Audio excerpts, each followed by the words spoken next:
Aquest dimarts al vespre, coincidint amb el Dia Mundial de la Poesia, Tremp ha dut a terme l'acte, ja habitual cada any per aquesta data, de lectura d'un poema en diferents llengües per part de veïns i veïnes de la zona.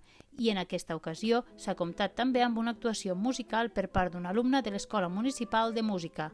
A banda, s'ha aprofitat la data per presentar i donar el tret de sortida al Festival Poètic de les Arts Tribulosi, amb una actuació de dansa. Una iniciativa de la mà dels trempolins Eduard Muntada i Albert Puiggròs que utilitzarà la poesia com a eix vertebrador per mostrar altres disciplines artístiques.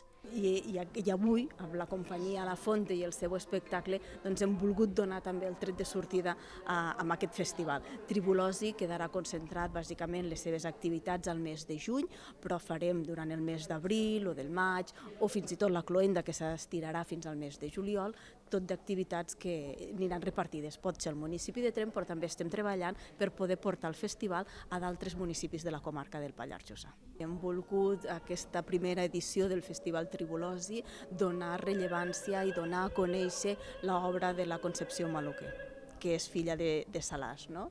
I bé, pot ser una gran desconeguda dels seus textos de poesia i pensem que és un homenatge just i merescut.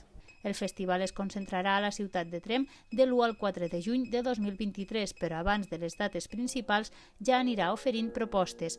Es preveu tallers de poesia per a joves als centres educatius de secundària, una exposició fotogràfica de gran format, espectacles de carrer i moltes altres activitats.